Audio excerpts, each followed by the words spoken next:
Hello everyone, Christopher Beast here, and recently an upcoming game has caught my eye, this being Until Then. Until Then, for those who don't know, is a visual novelist game built in Godot that follows a teen Mark as he stumbles his way through school, while strange things seem to be bending the fabric of reality in the background, raising the question what is the truth of the reality he finds himself in.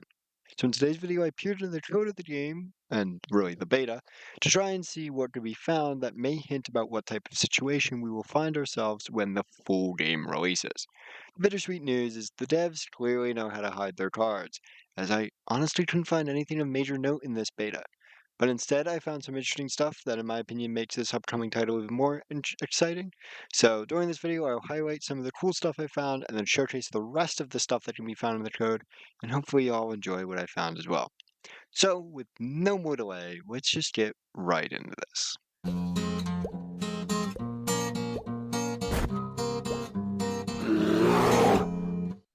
To begin, the prime interesting things that I found in the code have to do with first, the music that Mark plays at the start of the game, and second, the level of detail in some scenes, which, while it gives us no relevant information, seems to suggest that some of these areas may be returned to later in the game.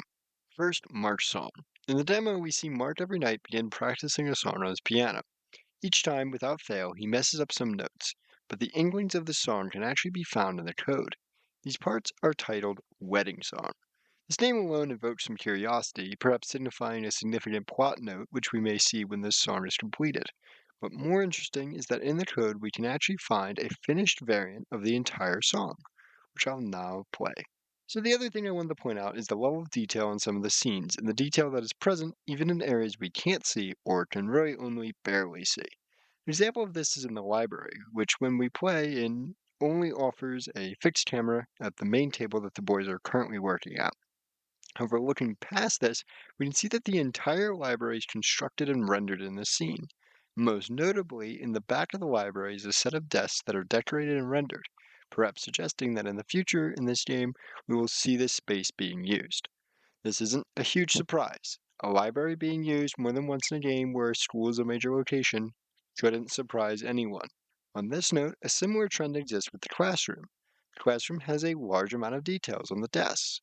While I doubt in game there'd be ever a situation where the attention would be brought to these details, I do think the level of detail is there primarily because of how much the classroom likely will be used throughout the game, creating a necessity for the scene to be very decently fleshed out. But bar these curiosities, the devs did a very, very good job of hiding their hand, with most things being obstructed from us in this beta. But what we can do is really admire the depth of detail in all of the scenes that they do give us. And in fact, that's what I'm going to spend the rest of this video on, simply allowing you all to see these scenes outside of the static 2DS camera that is used in the game, but rather in the beauty of the editor. So that's all the yapping I have for today. I'll now let the footage do the talking, but hopefully you enjoyed, and this has been Christopher Beast, and I'll see you all next time.